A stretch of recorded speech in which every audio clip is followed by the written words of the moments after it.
Bonjour tout le monde et bienvenue dans cet épisode un peu spécial de Ça part en sciences. Aujourd'hui, nous allons parler de la santé des mères. C'est un sujet qu'on aborde peut-être pas assez et aujourd'hui, nous avons décidé d'en parler.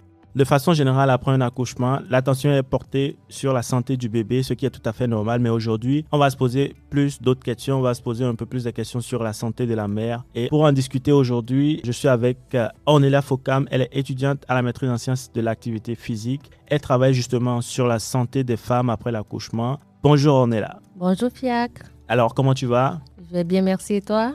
Moi, je vais très bien. Il commence à faire beau et je pense qu'il y a plusieurs personnes qui seront très contentes. Alors, dis-nous en quelques phrases, qu'est-ce qui t'a amené vers ce sujet-là, spécifiquement, travailler sur les femmes? Alors, moi, j'ai fait mon baccalauréat en kinésiologie et dans le cadre de mon externat, j'ai décidé de poursuivre en recherche parce que je voulais un peu voir c'était quoi. J'avais déjà beaucoup fait de la clinique. Alors, ayant été entourée, je dirais, sur plusieurs années par des enfants et des mamans en milieu de garde, j'avais à cœur de travailler vraiment autour du monde de la maternité, si je peux dire ça comme ça. Alors, j'ai approché mon professeur qui aujourd'hui est ma directrice de recherche, professeur Stéphanie May-Rucha, qui travaille justement en périnatalité. Et alors, pour mon externat, je devais développer des outils pour un programme justement pour maman en postpartum qui avait développé des complications de grossesse. En faisant cela, on va dire que mon intérêt ou mon amour pour la recherche s'est développé et par la suite, on a décidé de continuer à travailler ensemble et donc j'ai continué à la maîtrise. Et c'est super. Donc, c'est aussi une preuve que l'environnement peut influencer les choix. Moi, je trouve que c'est très intéressant et que c'est un beau parcours. Mais si on revient un peu à ton sujet de recherche, j'ai cru comprendre, comme tu l'as dit tantôt, que tu travailles sur les femmes qui avaient développé des complications de grossesse. Qu'est-ce que ça veut dire, une complication de grossesse? Oui, mais quand je parle de complications de grossesse, je fais référence à des conditions médicales qui apparaissent pendant la grossesse et qui indiquent que le corps de la femme a été soumis à un stress physiologique plus important que prévu lors d'une grossesse qui se veut, on va dire, normale. Alors, les complications de grossesse sur lesquelles nous nous sommes basés sont les complications les plus fréquentes et les plus documentées. Donc, on parle ici du diabète gestationnel et des troubles hypertensifs de la grossesse qui, en fait, font référence à une élévation importante de la pression artérielle. Et au Canada, c'est une femme enceinte sur 10 qui est susceptible de développer au moins une de ces complications de grossesse en question. Tantôt, tu parlais d'une femme enceinte sur 10. Pourquoi te parler sur les femmes enceintes et spécifiquement parler du postpartum? Nous avons décidé de travailler au niveau de la période postpartum car c'est là en fait que se situe le problème. C'est-à-dire que longtemps, on a pensé que les complications de grossesse se terminaient après la grossesse car comme l'indique leur nom, ce sont des complications de la grossesse. Cependant, les chercheurs ont compris avec le temps que ces complications, en fait, elles agissent comme des précurseurs d'un système cardiovasculaire vulnérable. C'est-à-dire qu'elle révèle que le corps de la femme a eu une certaine difficulté à s'adapter aux changements physiologiques. Alors, le système cardiovasculaire est désormais plus vulnérable. Il faut intervenir pour éviter de futures complications comme le diabète ou l'hypertension chronique. C'est très intéressant tout ce que tu me dis là. Moi, j'ai jamais eu cette opportunité de suivre le parcours d'une femme qui a un désir de maternité. Donc, je peux pas vraiment dire ce qu'il en est. Mais j'imagine quand même qu'il y a un accompagnement. J'imagine qu'il y a un suivi médical en postpartum. Est-ce que c'est le cas? Je sais pas si tu peux donner des éléments de réponse. Oui, bien sûr, un suivi médical est fait. Le seul problème est qu'il est très limité, dans le sens que ce suivi est souvent très centré sur le bébé et la partie concernant la maman, et surtout celles qui ont développé des complications de grossesse, sera plus vue en surface, ou sinon vite fait. Ok, c'est super. Depuis un moment, tu nous parles de postpartum. C'est quoi le postpartum? Est-ce que tu pourrais quand même définir le postpartum pour ceux et celles qui nous écoutent? Le postpartum, c'est la période juste après l'accouchement. Elle peut s'étendre jusqu'à 12 mois suivant la grossesse concernée. 12 mois, quand même, c'est beaucoup. C'est plus que la grossesse, donc c'est quand même non négligeable. L'intérêt du suivi aussi est là, je pense, et c'est très intéressant. Mais avant de nous parler de ton étude un peu plus en profondeur, est-ce que tu peux nous donner des chiffres? Parce qu'il y en a qui aiment quand même beaucoup de chiffres concernant l'impact de ces complications-là de la grossesse sur la santé cardiovasculaire des femmes après leur accouchement. Moi, je suis un peu curieux. Est-ce que tu aurais quelques statistiques à nous partager? Bien sûr. J'ai pas envie de faire peur, mais aujourd'hui, la littérature, elle nous montre que sans aucune intervention au niveau des saines habitudes de vie, une femme ayant vécu un diabète gestationnel a un risque 17 fois plus élevé de développer un diabète de type 2 et une femme ayant vécu un trouble hypertensif a un risque 5 fois plus élevé de développer une hypertension artérielle et tout cela durant les 5 premières années suivant la grossesse concernée. Donc l'intérêt vraiment de se concentrer sur cette période-là pour diminuer les risques à venir, c'est quand même non négligeable. Et les chiffres vraiment dont tu parles sont des chiffres qui sont alarmants. Les chiffres que tu partages avec nous aujourd'hui sont des chiffres qui sont alarmants. Moi, j'ai bien hâte que tu nous dises un peu comment diminuer ces risques-là de façon générale. Et je pense que c'est là que tu vas nous parler de ton étude, n'est-ce pas? Oui, comme je le disais précédemment, pour mon externat, j'avais développé des outils pour un programme.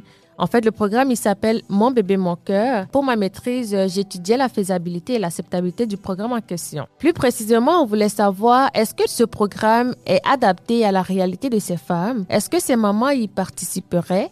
Est-ce qu'elles le trouveraient utile? Et bien sûr, est-ce qu'elles en seraient satisfaites?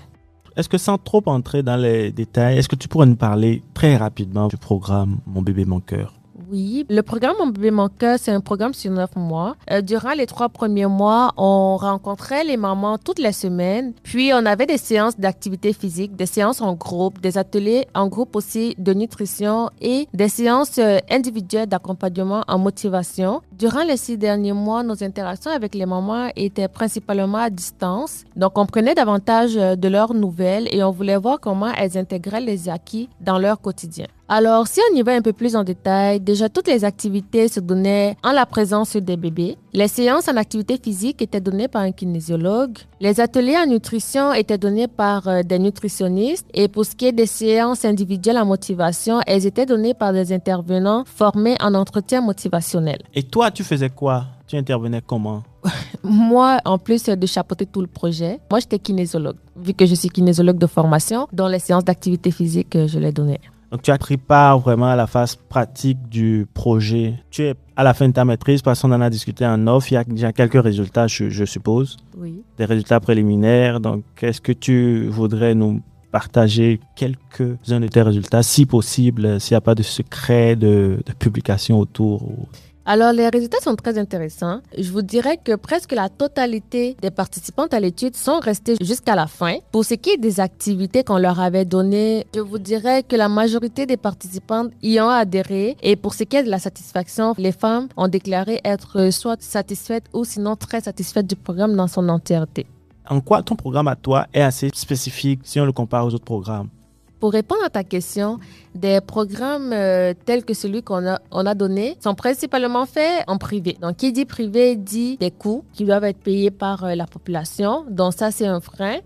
Ensuite, nous, notre programme a été, je dirais même, conçu avec cette population-là. Parce qu'avant cette cohorte qui faisait partie de mon étude, en fait, on avait déjà donné le programme à 2 cohortes avant pour justement peaufiner davantage notre programme.